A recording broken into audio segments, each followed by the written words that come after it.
All right. Welcome to Thursday of week 7. Wow.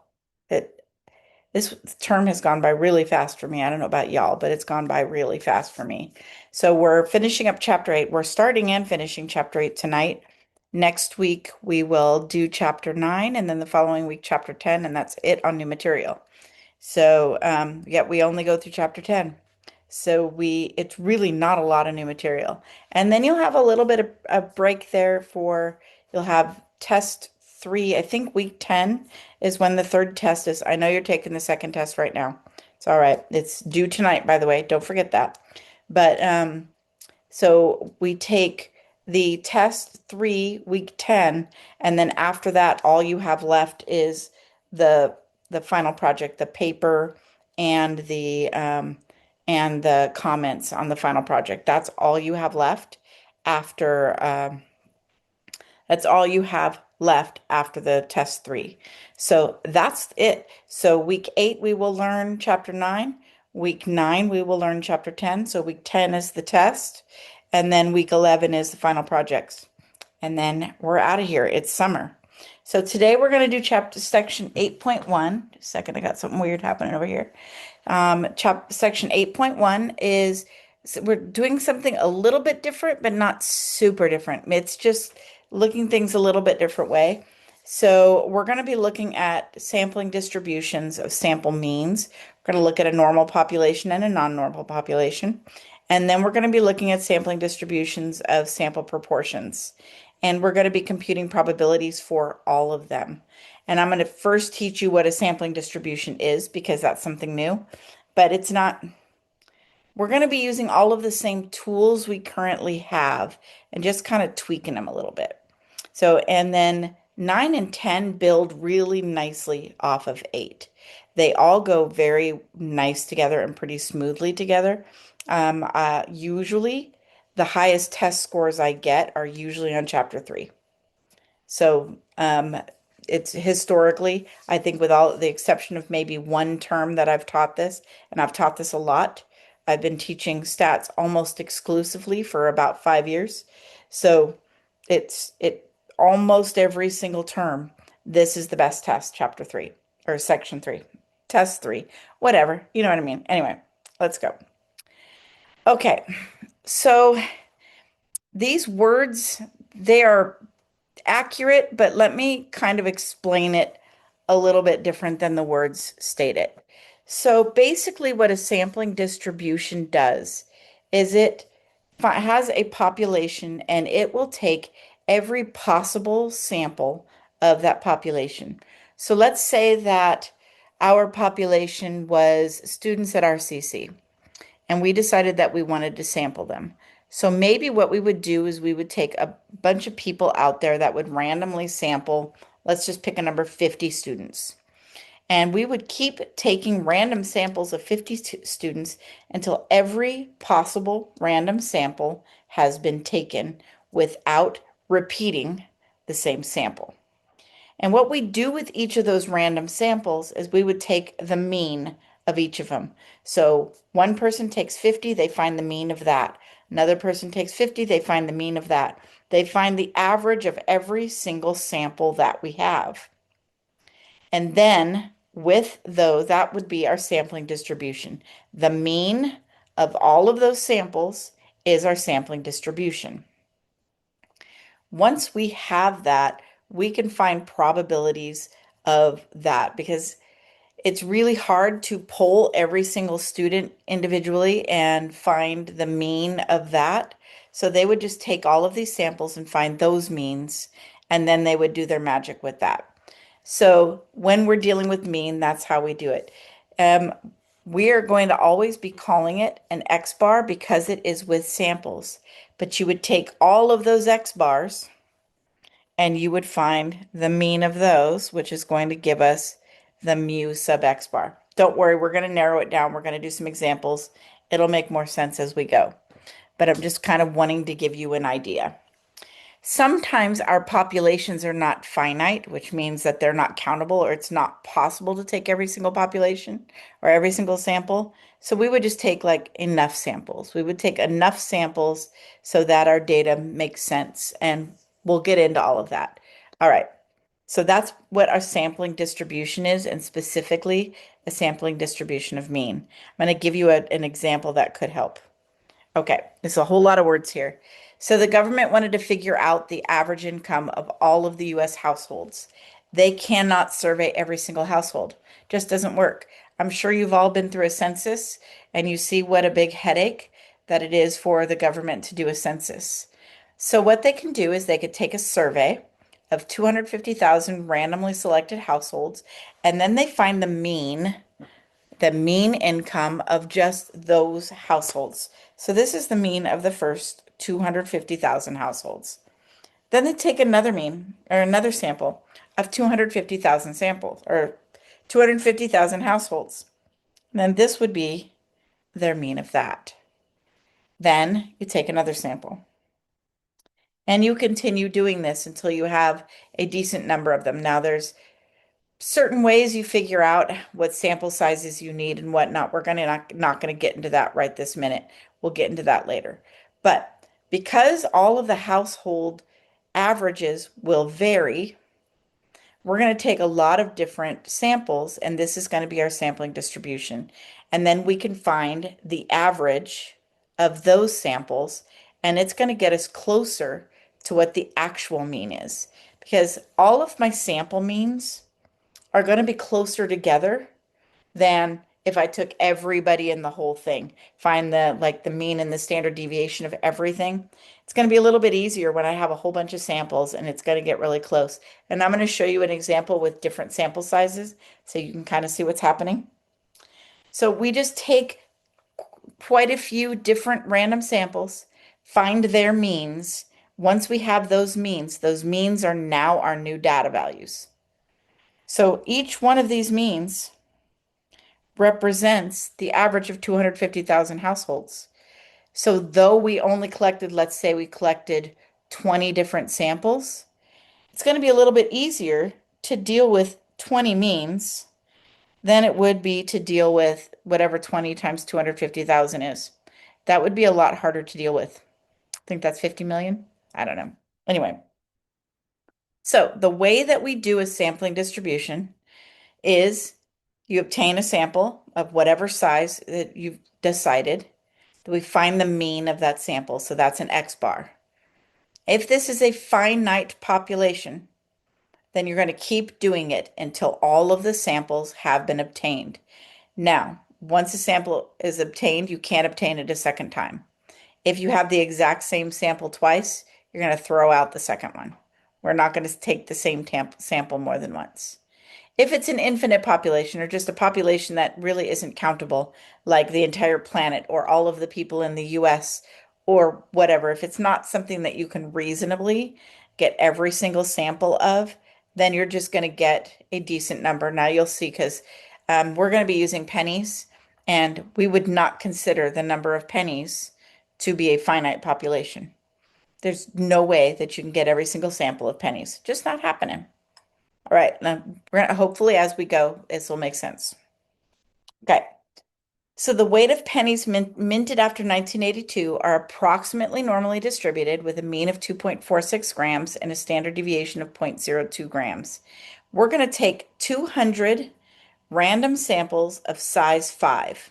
So 200 times, we're going to take 5 pennies and find their mean, and then write that down.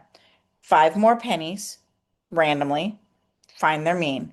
And we're going to do this 200 times with 5 pennies in each one. And we're going to compute their means, and that those means now will become our data. So here, oh, I don't have them yet. They're on the next page. So here's an example. Here is one random sample of pennies. And I took those pennies and I found that the mean of those pennies is right there. That is the average, or it's right here. These are my 5 pennies. This is the mean. Okay, and we're going to do this 200 times. All right, here they are. Now put them all in your calculator. Kidding. Don't do that. Put them in your L1. I'm kidding. Yeah, you all would say, okay, I'm withdrawing from this class now. Don't do that. I mean, you can, but I would rather you not. I like you all. Okay. So when I took all of those samples, I took all 200 of those sample means and I found the mean of the means. So we averaged all of the means of all of those samples. And look at this. The average mean of all of those samples is 2.46. Remember, our population mean from back here was 2.46 grams, which was pretty cool. But the nice thing about when we're looking at these sampling distributions, the standard deviation of the means is only this. This is because you're you're using the average of each of them. So you're taking the standard deviation of all of those averages. So when you take the standard deviation of all of those means, it's going to be much smaller than our population standard deviation because the means are not going to vary quite as widely as all of the every single penny. So I'm going to show you the histogram of these sample means. Here we go. This is just the histogram of the sample means. I mean, it's somewhat bell-shaped. Um, I'm not super mad at it. I don't think it's fantastic, but I'm not super mad at it. This one kind of makes me uncomfortable how weird that is right up there. But other than that, I mean, if I got rid of this or cut this off, if I could cut that off, now it looks better, right? But I'm not super mad at it. It's not terrible, but we're going to make it even better.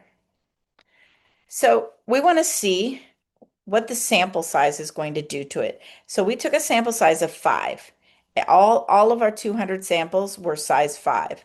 Let's see what happens when we increase that sample size. So this, I'm gonna say it and then I'm gonna show you. As the sample size increases, the standard deviation of our sample means decrease. It makes sense because if I'm taking a larger sample, I'm probably going to get a mean that is closer to the actual population mean because I'm taking more pennies. So it's probably going to be closer. It makes sense. But I'm going to illustrate that. I'm going to show you. Make sure you holler at me if I move too fast. Sometimes I get excited. All right. Let's try a sample size of 20. I was trying to write, but I still have the white pencil on. We're going to try a sample size of 20. Let's see what happens. This is 20. This is more bell-shaped. This one looks much prettier. This one is much prettier. So when I had a sample size of 5, my standard deviation was 0.0086. Take a look at it now, 0.0045. So it is definitely much smaller. It's like half. So this means that they're even grouped around the population mean even better. They're even better than they were before. It's because those sample sizes are larger, so we're going to have more values that are nearer to that population mean. So a bigger sample size is clearly better because smaller standard deviation means it's not as spread out.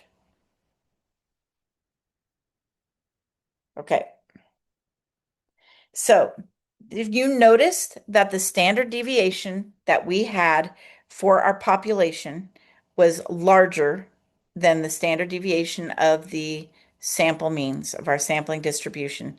It is because we're dealing with means.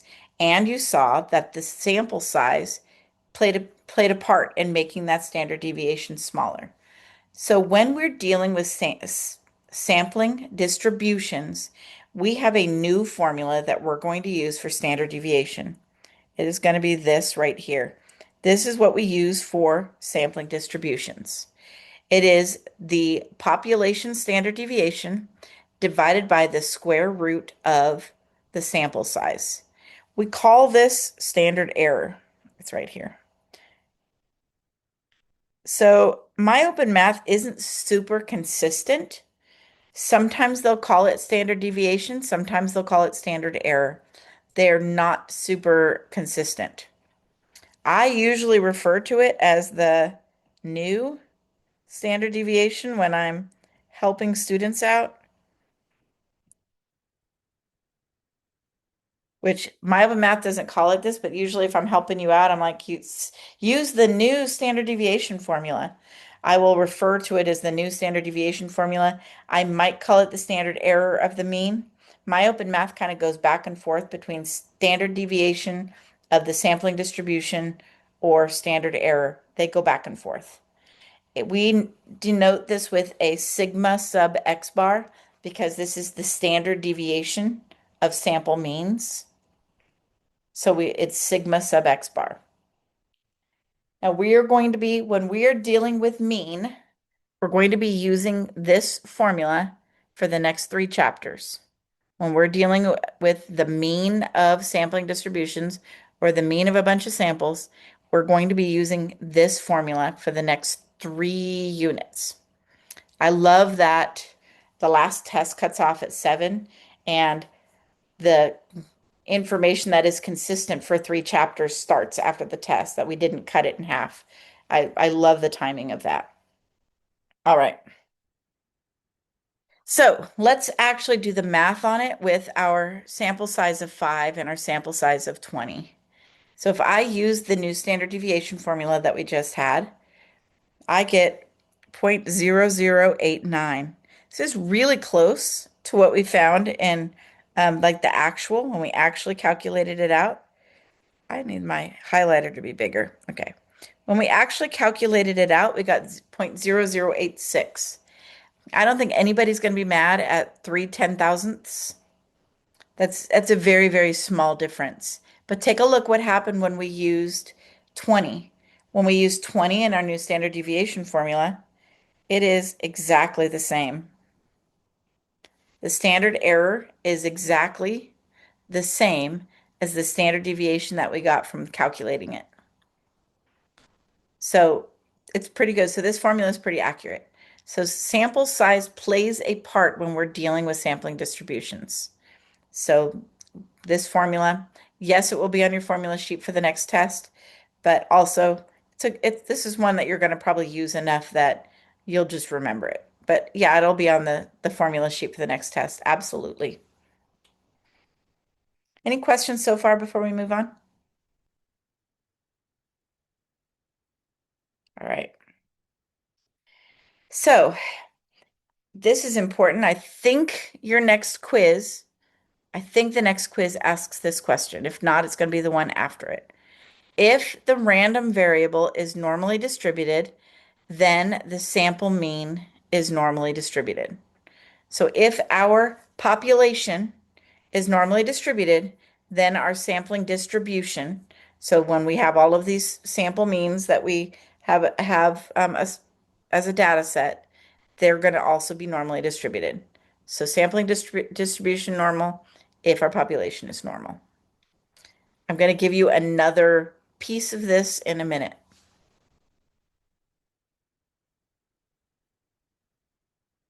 Okay.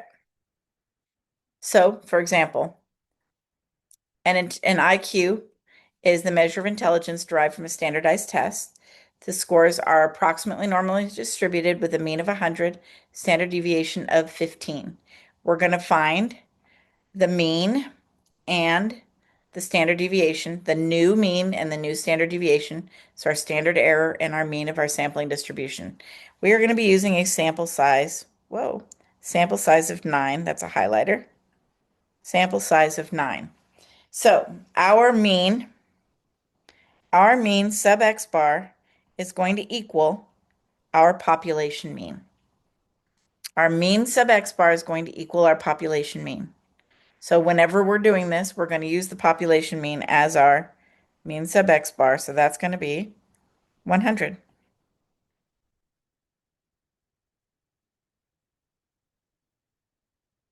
Our standard deviation, the standard deviation sub x bar is sigma divided by square root of n.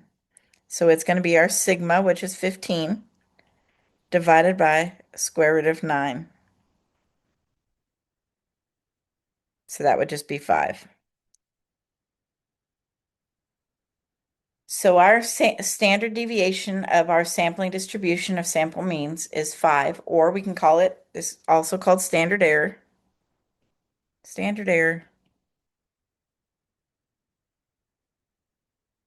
or new standard deviation.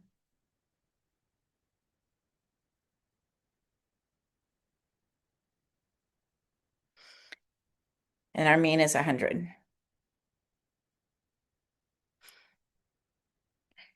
All right. And the calculator functions we're going to use in this section are ones you already know. I'm not giving you new calculator functions this week. Next week, I'll give you a new one, but not this week. All right. So let's do another one. The weights of pennies minted after 1982 are approximately normally distributed. The mean is 2.46 grams and the standard deviation 0.02. We're going to find our new mean and standard deviation, and then we're going to find a probability that the random sample of 10 pennies is at least 2.465. Okay, so before we even look at probability, let's find our mean and our standard deviation. Let's do that first things first. So our mean sub x bar, is the population mean.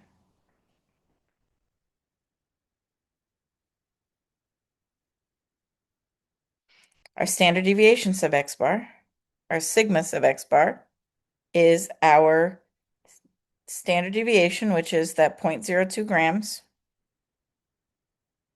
divided by the samples or square root of the sample size. I'm just going to put this in my calculator.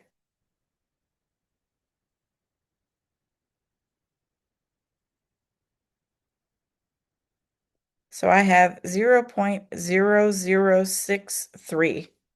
It's a very small number. All right. Your calculator function that we are going to use is one that I hope you know very well. We're going to use normal CDF.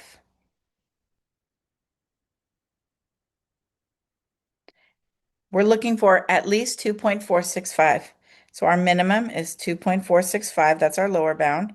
Our upper is 1E99. Our mean is the 2.46.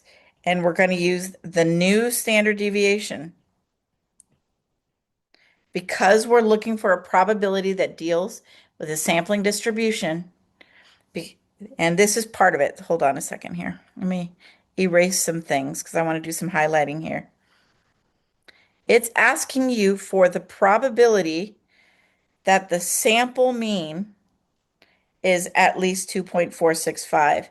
It is not looking for the probability that we randomly select an individual that's greater than 2.465. It is looking for what is the probability we grab a sample of 10 pennies that has a mean of at least 2.465. That's the difference. In chapter 7, we were grabbing individuals. We would individually grab a penny and look at its weight. Here, you are getting a sample and finding its mean and figuring out what's the probability that its mean is greater than this. So that's kind of the difference. At the end of tonight's lesson, I'm going to show you a question on my open math that'll hopefully help also see that difference because it has those problems side by side. Okay, so we're just going to use normal CDF on our calculator. I'm hoping, is it okay if I just use my handheld? Okay, because this is a key we know. We know this function. So my lower is 2.465. My upper, 1E99. Mean is 2.46. And remember, we're using the standard error or the new standard deviation. And for some reason, I put a random comma in there. Okay. So I got that the probability, I'm going to write this out with notation because I can. So the probability that the sample mean is greater than or equal to 2.465 is approximately, I have 0.2137. Is that what you got? Okay, good. Good. Thank you. Thank you. Okay. So we're looking at if I grab a handful of 10 pennies, what is the probability that that handful of 10 pennies has a mean, an average weight of at least 2.465 grams. So about a 21.37% chance. Questions on this? Okay, I'm gonna move on. This is exactly what I just did. I just like to, except for I don't do this. I don't convert them to Z-scores. You're welcome to convert everything to Z-scores if you want. I don't like to do that. I would just do this. Just do this. Just use that. Just use your calculator. You are less likely to make a mistake if you just use your calculator. So do that. Use your calculator. All right. So once again, we're dealing with IQ. The average is 100. The population mean is 100. The population standard deviation is 15. We want to know the probability that a random sample of size 10 results in a mean greater than 110. I want you to give this a shot. I'm going to work behind you slowly and quietly, and I want you to give this a shot on your own. Get as far as you can. Find the mean and the new standard deviation first. Start there.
We have an answer yet?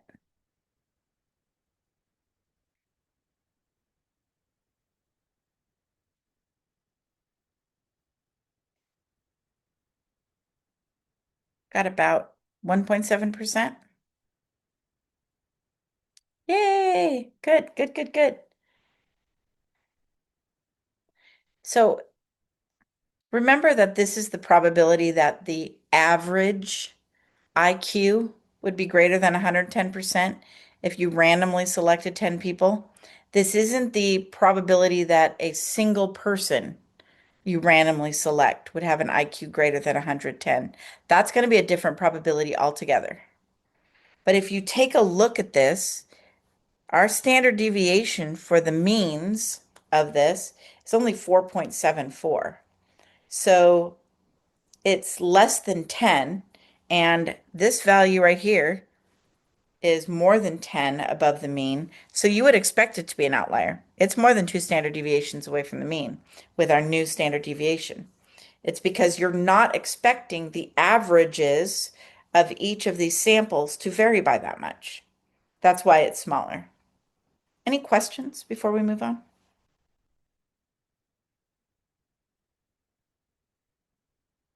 Okay, y'all are doing fantastic.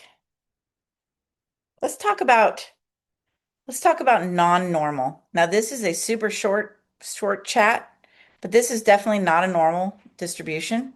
This is the probability of rolling any number on the dice. On one fair die, I roll it. Each number has an equal probability of happening. So the average is 3.5. The standard deviation is 1.708.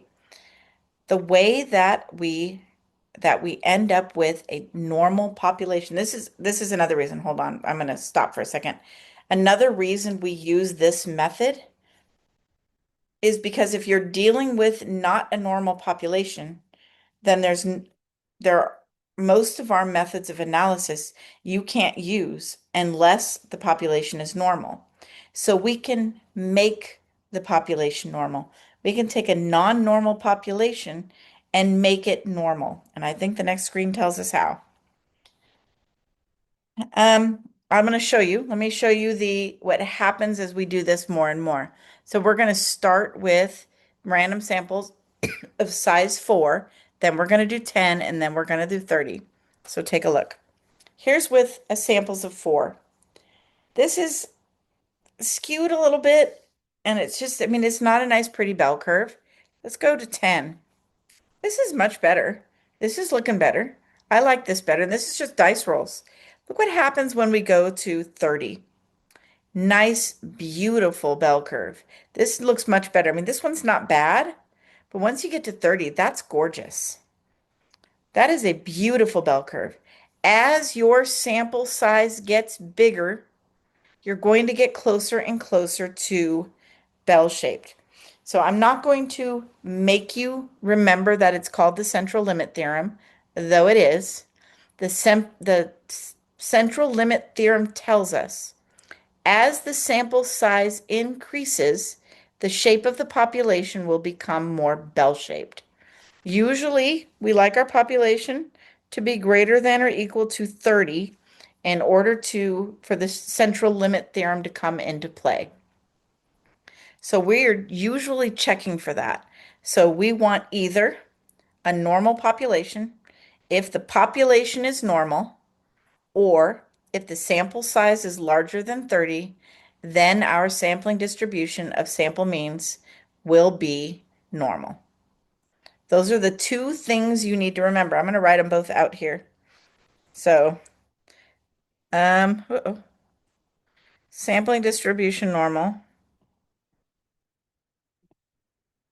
I'm going to say of X bar normal if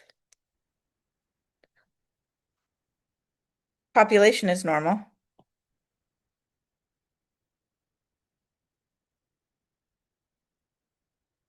or sample size greater than or equal to 30. Those are your two conditions. So you're going to have a quiz, one of the quizzes, and it's going to ask you this question. These are the two things I want you to mention. The sample size needs to be greater than or equal to 30, and the population has to be normal. This is an or, not an and. So these are the two things that you'll mention. And we're going to be that theme of the sample size greater than or equal to 30 with the means. We're going to stick with that. That's going to continue with us throughout the rest of this term. So keep that somewhere in your noggin. That we need that. All right. I think that's done. Nope, we have another question. Okay. Now this is good. This is the kind of questions that you're going to get. So let's do this.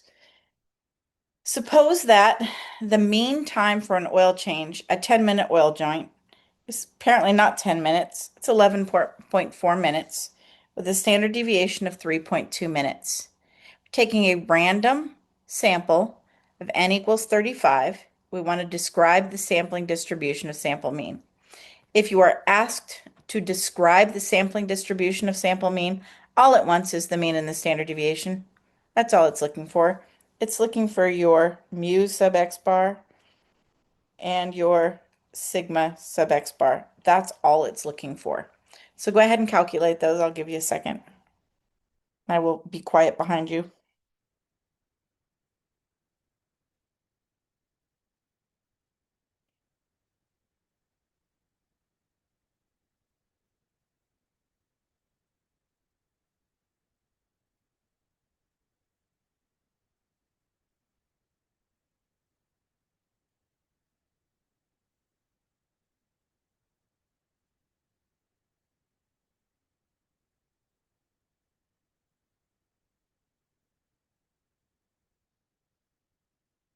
You get about 0.54. It's possible I calculated it wrong. So I'm just checking. Okay. So now what it wants to know, that's what you got. Okay, good, good, good. Thank you all for the thumbs ups. So now we want to know what is the probability that the that you get a sample of 35, that the mean oil change time is less than 11 minutes. So we're looking for probability that our X bar is less than 11 minutes. So go ahead and give this a shot. Do your normal CDF. I'm going to give you a minute to do this without me.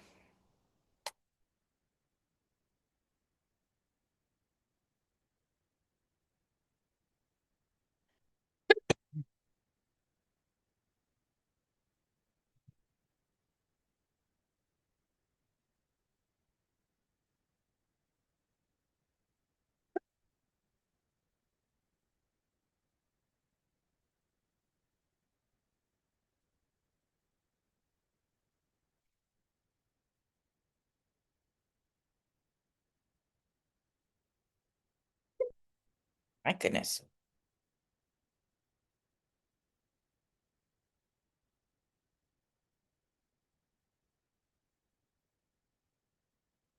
Okay, give me a second and I will check with you. I believe you're probably right. You're pretty good at this. You moved faster than me this time. That's what I got. Yes, good. So our probability is approximately 0.23. So there's about a 23% chance that our random sample would have less than 23 or less than 11. 23% chance less than 11 minutes. All right, questions, comments, queries, concerns? I believe that's it on this section. Yep, we're going to be at 8.2 after this. And 8.3 or 8.2 is a little bit easier because we already know what a sampling distribution is, but we're going to be dealing with proportions. Okay, so put the mean stuff in your pocket, the mean and the standard deviation that we're currently using, put that in your pocket. You're going to save that for your homework. And we're going to jump to 8.2 if you keep track of that sort of stuff. So in 8.2, we're going to be dealing with proportions. The last time we dealt with proportions, I made a lot of you cry. It's going to get easier though. Last time we dealt with proportions, we used binom PDF and binom CDF. We are not using those now. We're not going to use those. So I'm just letting you know that's not what we're doing here. But we're going to talk about p hat. You guys know what p hat is. It's the same thing. I think we called it p hat before. Did we call it p hat? Okay. So it is a sample proportion. So if I take a sample and I find the proportion that of successes we have, that's a p hat. Anything with a hat on it is an estimate or based on a sample. We talked about that when we were in chapter 4. I know that feels like forever ago. But if it has a hat on it, it is an estimate or it's based on a sample. So our sample proportion, p hat right here, we are using it to estimate our population because we probably don't have a population, but they're going to give us what they think is the population. So it's number of successes divided by the total number of trials or our sample size. So that's what a p hat is, and we're going to be using that here. We're going to be talking about proportions. So some of y'all don't like binomial probabilities. So one way to get away from using these binom PDF and CDF is to use our sampling distribution of proportions because we can use this to use normal CDF instead. So I'm going to show you how that works. All right, well, we already know how to get a p hat. I'm moving on. We don't need, we're not going to use p hats because we already know how to find a p hat. All right, so we're going to take a look at the sampling distribution of proportions here. So according to a time poll, 42% of registered voters believe that gay and lesbian couples should be allowed to marry. So we're going to look at the sampling distribution of sample proportions for 10 people or 10 sample size, 50 and 100. We're going to create some histograms. So if I took samples of 10 people and each sample, so in each of our samples, I found the proportion of people who believe that gay and lesbian couples should be able to marry. So in each of our samples. So when I have a sample size of 10, this is what my answer looks like. The average, the mean is 0.426 and the standard deviation is 0.160. This is definitely not normal, not at all. So look, we even had one of our samples that had 70%. Okay, actually look at these ones. These are between 70 and 80% right there. Um, oh, look at this one. This sample of size 10 has almost 100% of the people in it believe one way. And this one over here had almost none. So sample size 10 might not be our best choice. Let's look at a bigger sample. Look at size 50. This is definitely looking better. Notice they're moving in. We don't have as extreme one way or the other. They're closer around that mean. So your mean is 0.426, standard deviation 0.072. This is getting smaller. Let's look at our bigger one.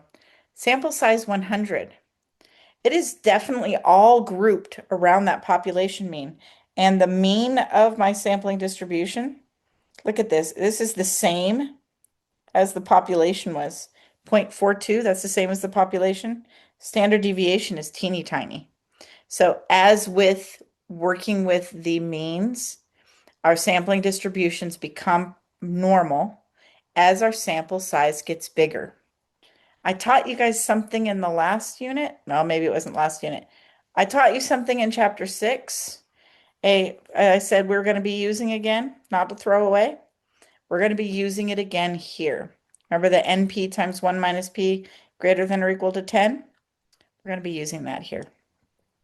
All right. As your sample size increases, the shape of our sampling distribution becomes approximately normal. The mean is equal to our population proportion. So the population proportion that they give us, that is what our mean is going to be. We're going to be using a special standard deviation formula, just like we did with means. It's going to be different though. And it is going to get smaller. The standard deviation gets smaller as our sample size increases. I'm really thankful that all of this remains the same for both mean and proportion, so you don't have to remember two different things there. So they're basically the same. The difference is that we're going to have our special little formula for the shape of the distribution, how to tell if it's normal. We're going to have a little formula. I'm going to get to that in a minute. Okay. Uh-oh. This one right here. Whoops, that's not it. So this right here, sorry about that. The shape of the sampling distribution is approximately normal if NP times 1 minus P greater than or equal to 10. That's really ugly highlighting. I'm just going to get rid of it. I'm going to circle it instead. If NP times 1 minus P is greater than or equal to 10, then our sampling distribution of P hat is approximately normal. This is what we're going to be checking for, checking for normal in the next two chapters and in chapter 8. Every chapter, we're going to use this with proportions to check for normal from here on out. NP times 1 minus P greater than or equal to 10. This tells us that our sample size is large enough to get enough successes and failures to more mimic the population a little bit better. Because with sample size 10, in order to get, because what was it, 42%? Sample size 10, you'd have to have exactly, there's no way you can get 42% on a sample size 10. You can get 40%, you can get 50%, but with that sample size, it's way too small. You're not going to get an accurate representation of your population. So we need to have that big enough sample size. Our mean, our mu sub p hat, that's what we're going to use for it, it's just equal to the population proportion. And then this is what we use for standard deviation. Notice the P we are using in this is the population proportion, not the P hat. You're using the population proportion in this formula. This is once again standard error, or new standard deviation.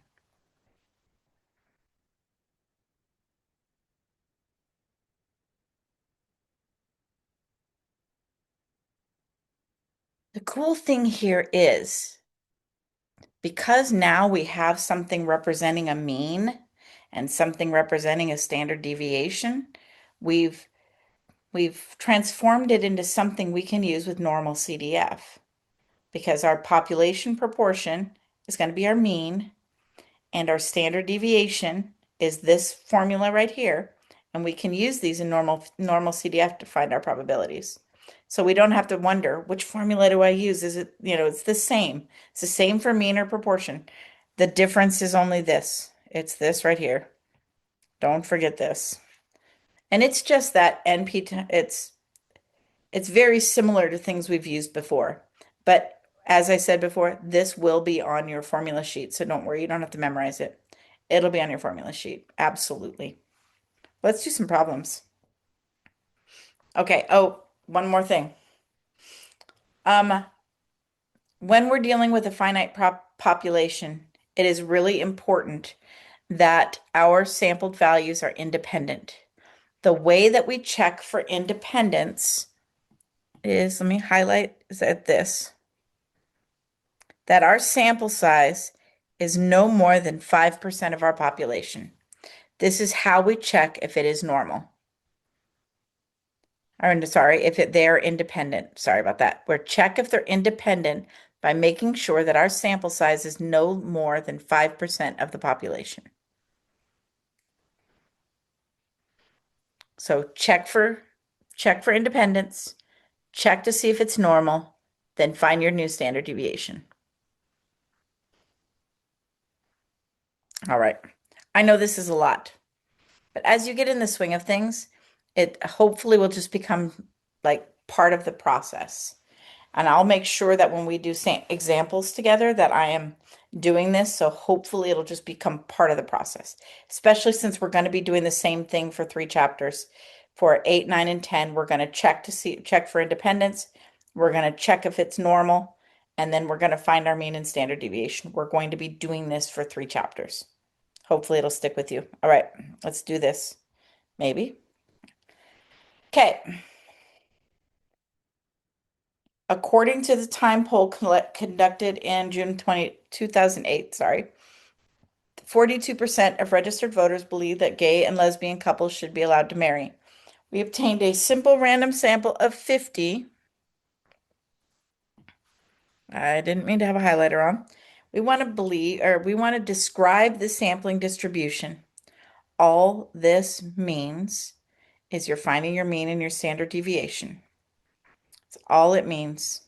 However, what I'm going to do is I'm going to check for normalcy.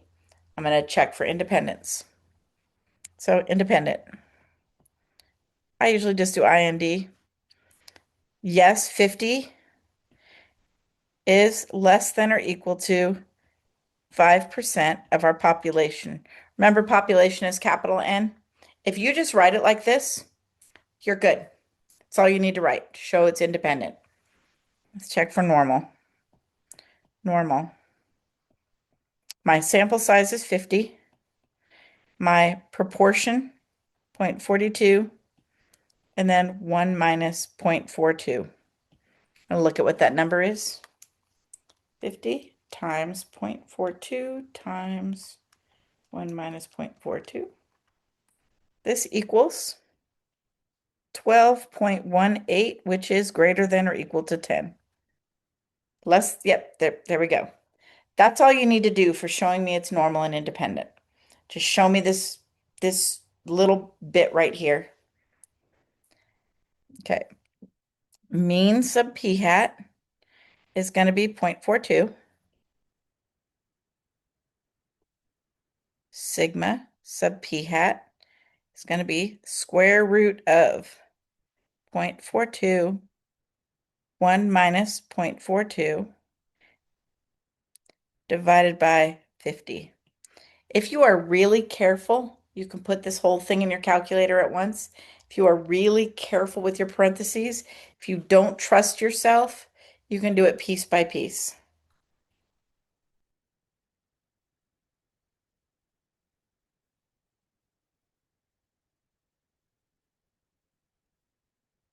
I got approximately 0.0697, so I'm just going to do 7. 0.07. Good. Yay. Thank you. Thank you for confirmation. I don't trust my math. I'm a because of my typo abilities. All right. This is your describing your distribution. If my open math tells you to describe your distribution, I'm absolutely okay with you just doing the mean and the standard deviation, but it is a really good habit to get into to put the independence in the normal. So maybe just for the practice, you can put it all in there. It is going to give it, it'll give it to you either way. It's going to give you credit for it either way, but just to make sure you are practicing, it's a good idea to get in the habit of doing the independence and normal because that's going to be required is to have those things along with your mean and standard deviation. Right, before we do probabilities, are there any questions?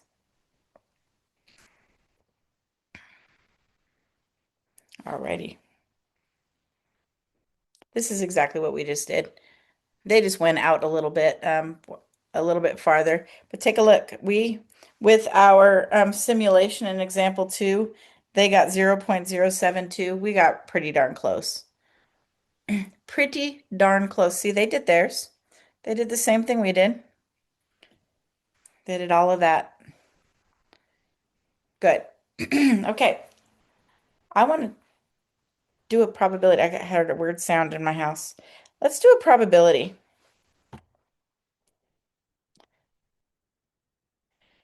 Okay, according to the Centers for Disease Control and Prevention, 18.8% of school-age children are overweight. So in a random sample of 90 school-age children, we want to know the probability at least 19% are overweight. I'm going to start by checking for independence and normal. So for independence, I would say that 90 is less than or equal to 5% of the population. I think that we can conclude that. And for normal, I'm looking at n is 90 times 0.188 times 1 minus 0.88, whoops, 1.88. There we go. This is my calculator. 90.188 times 1 minus 0.188. This is 13.7, which is greater than or equal to, that 7 is ugly. Greater than or equal to 10. Good. We're normal. We're independent. We are good. Let's get our mean and our standard deviation. I was going to do X bar. Mu sub p hat is 0.188.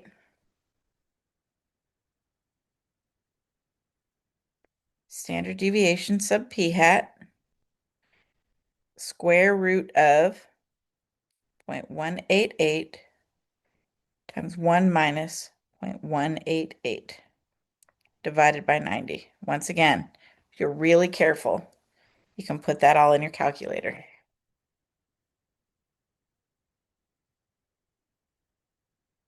I only trust myself because I've been doing this a while.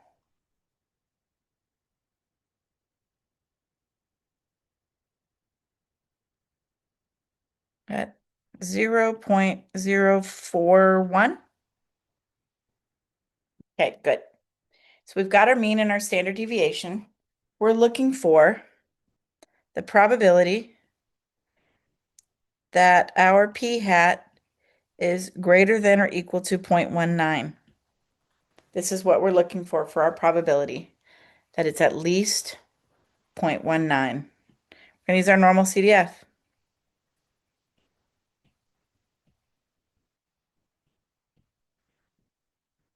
So greater than or equal to, so my lower is 0.19, my upper is 1E99, our mean is 0.188, and then standard deviation 0.041. So go ahead and normal CDF that in your calculator.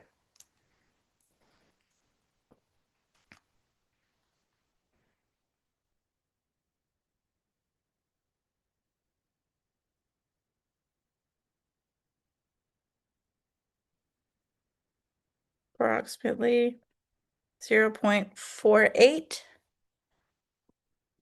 Okay, good. So about 48% chance. That's not too bad. That's not too bad. Okay, just gonna block this off. So you may get a question like this. The next question that I'm going to give you is similar to this. You you select a randomly select 90 school-age children. In that sample, there are 24 overweight children. This says, what might you conclude? Now, this question doesn't specifically say find a probability. It doesn't say really tell you what to do math-wise at all. But what you really it really wants to do, it wants you to take a look at this and see, would this be unusual? That's basically what it's asking you. Would it be unusual? When you find out if it's unusual, then you're just going to draw some sort of a conclusion. So let's take a look at the probability first. We already have our most of our information. So we're looking for the probability that p hat is greater than 24, or greater than or equal to 24. So you're going to do that with your normal CDF.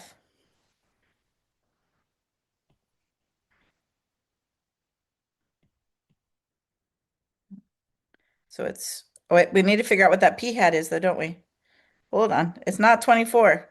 P hat. We have to do this. 24 out of 90. I'm sorry about that.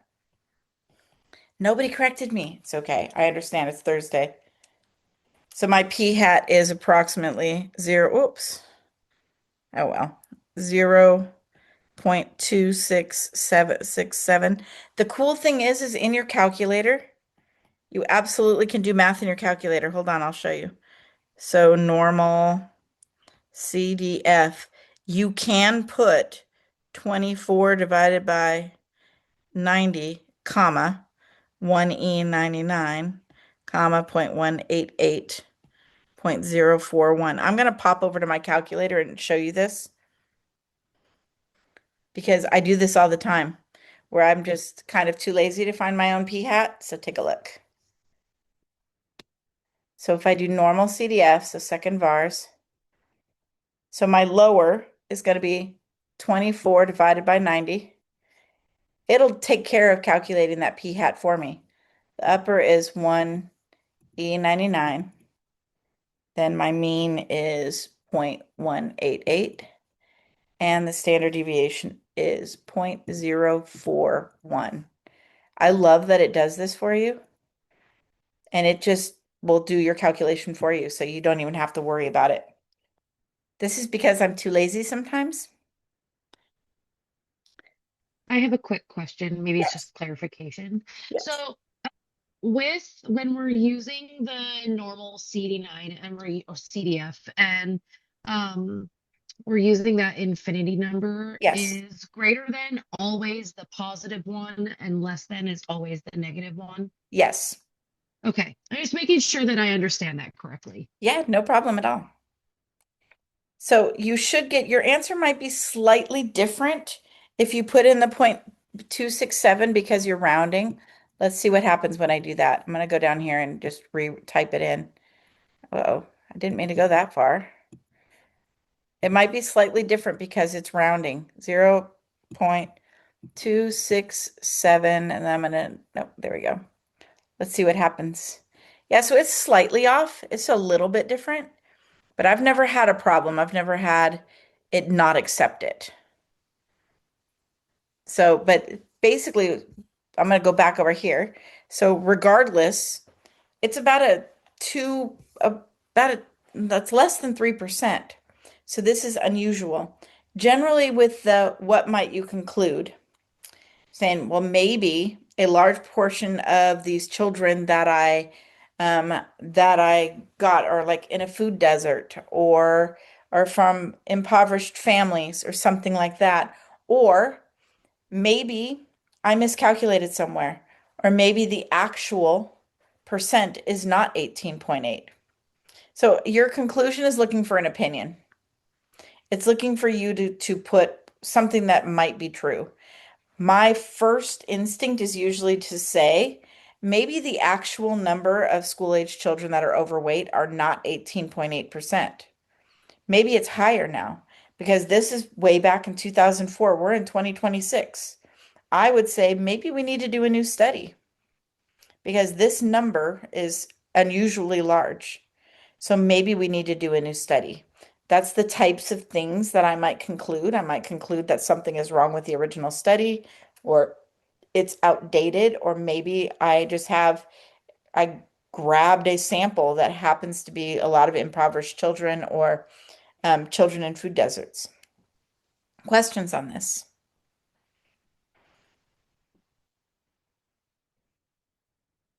All right.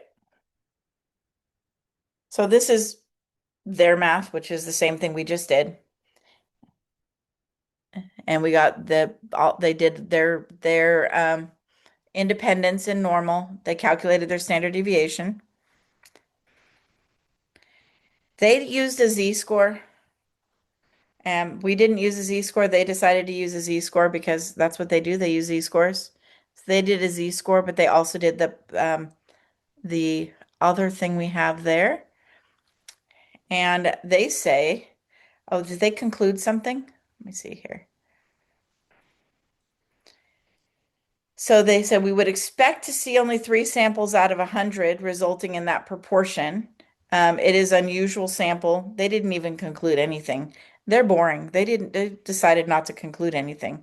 But with what might you conclude? That's really an opinion thing. There's not really a wrong answer there. It just wants you thinking about your answer. And what could it mean for this study? That's all they're looking for. Any questions, comments, queries, concerns? Right. I'm going to give you the next one. I want you to do as much of this as you can. So, a random sample of 120 Americans, we want to know the probability at most. Remember that at most is less than or equal to.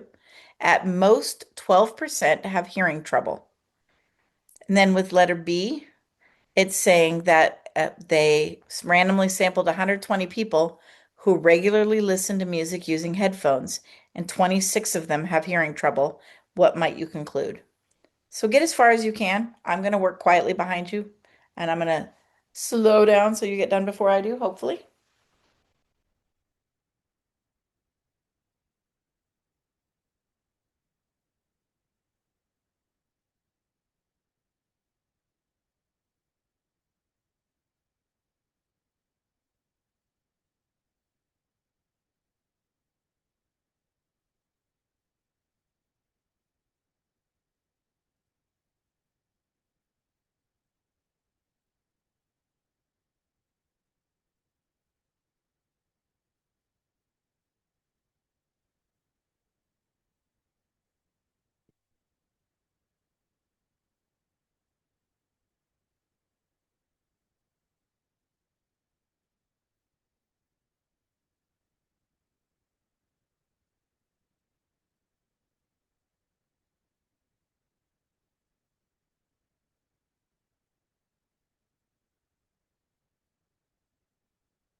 What did we do on the first part? About 18%. I took a little bit of liberties with my rounding, but I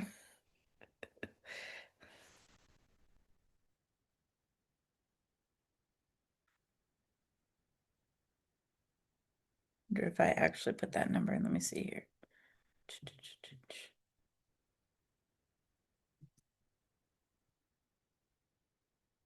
Yeah, so about 18%. Okay, let me do this one now.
How'd we do?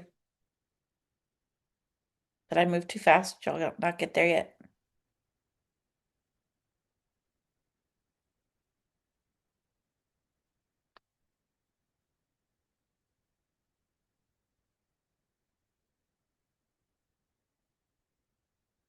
Any questions? You get something different and want to talk about it? Feel free to type in the chat or unmute. Either way is fine. If you got something different than I did, because I could have typoed. It happens more often than I even admit.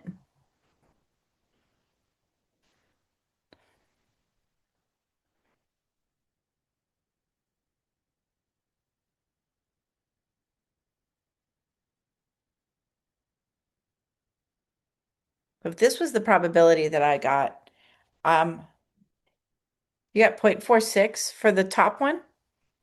For the top one? Okay, I probably typoed. Let me check. Let me do it again. So we have -1, and you're probably right, E99. Then the upper is 0.12. Okay. 0.15, 0.033. Well, I got something different that time. What did I do? I have no idea what I did. Let me try one more time. I'm not sure what I did. Okay. Okay, I still got 18. Anyone else want to chime in here? Did anyone else can what even if you just want to type it in the chat, tell me what you got. Oh, yeah, do 0.033. It's going to make a difference. So try it again. You got it? Okay, yay. Okay, good. This is the good thing about Zoom. Troubleshooting. You are not allowed to take Typo Queen from me, Crystal. I see you trying. You can't do that. All right. So, did you on the headphone thing, if it asks what might you conclude, because this random sample is people who use the headphones, I would say that um I would suspect that using headphones causes hearing trouble, but we can't conclude that based on one sample. We would say more studies are required, or this is something we should be looking into. You, statisticians don't deal with absolutes. We cannot just conclude because this is observational. We can't just conclude. Remember, correlation doesn't equal causation. I can't just conclude that headphones cause hearing loss, which they do, but you can't just conclude that. You would have to say, I think that we need to study this further. So somebody would set up some sort of experiment or something. I don't know. But that's not my job right now. My job is just to say somebody needs to do an experiment on this. Somebody needs to re research this further. Or maybe they would take another random sample, Because generally in science, and stats is a science, generally in science, you have to be able to replicate your findings. You can't draw any conclusions unless you can replicate your findings. So we would need to find another random sample of 120 Americans, and we would have to do this again and see if they have hearing loss. So we'd have to be able to replicate that. Any questions?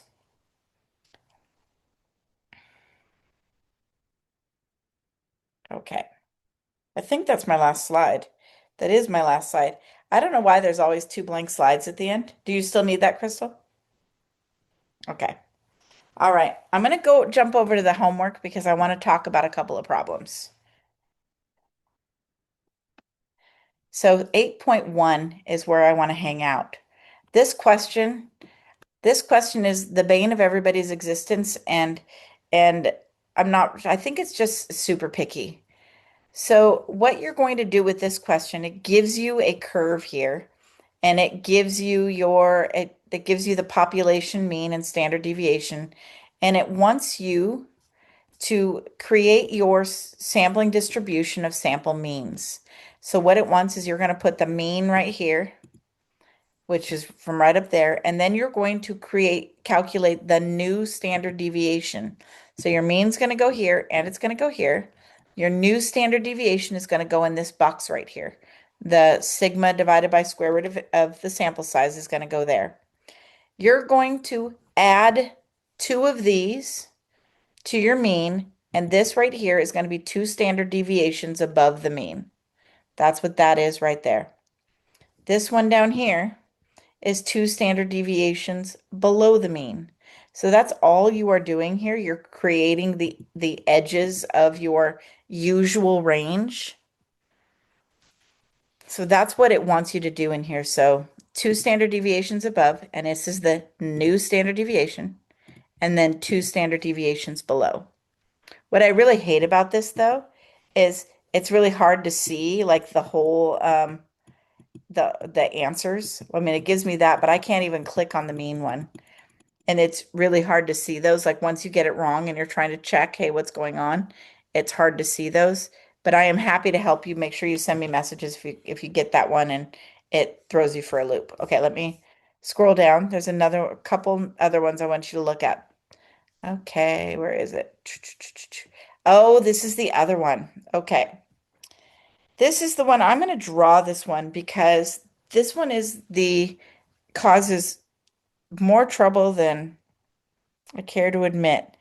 All this one is algebra.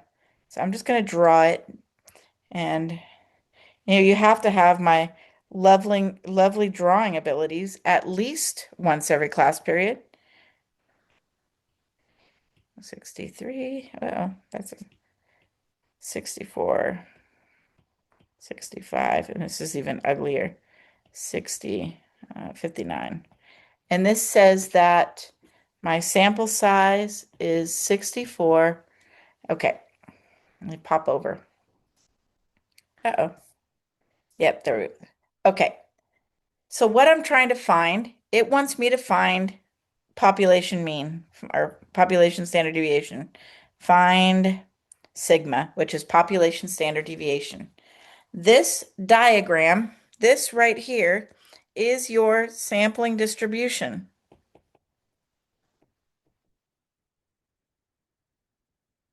That is the diagram of the sampling distribution of mean. So you can find your new standard deviation by looking at this.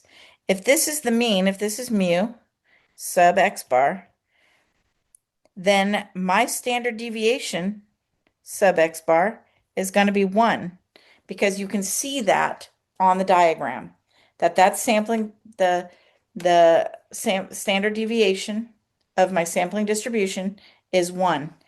Use this formula to solve for the missing thing. So in this case, I would do 1, which is my new standard deviation, equals sigma divided by the square root of my sample size. And you're just going to do algebra to solve for sigma. Now, you might be solving for n. So you're going to either solve for n or you solve for sigma. That different people are going to have different things. All you're doing is using this formula to solve for the missing value. So it's just algebra. And if you get stuck, send me a message. All right, I've got one more. Okay, this one is the one I was telling you about where you're going to see them side by side. This is how we're going to tell the difference between if you're using the new standard deviation or if you're using the original standard deviation. Notice this top one right here. Find the probability that a single randomly selected value is less than 128. Notice it says probability that X, which is a variable or our data value, is less than 128. Use your original standard deviation and mean because we're looking for a single randomly selected value. So that will be your original standard deviation and mean. Here, look at this next one. I don't know why they're using a capital M there for your sample mean, but take a look. Find the probability. Sample size of 19 has a randomly selected with a mean less than 128. They're talking about a sample and they're talking about the mean being less than 128. Use the new standard deviation on that one. So notice the difference. The top one says single and the bottom one is talking about a sample size. So there you go. That's the difference between the two. And that's all I have for you. So any questions for while we are being recorded?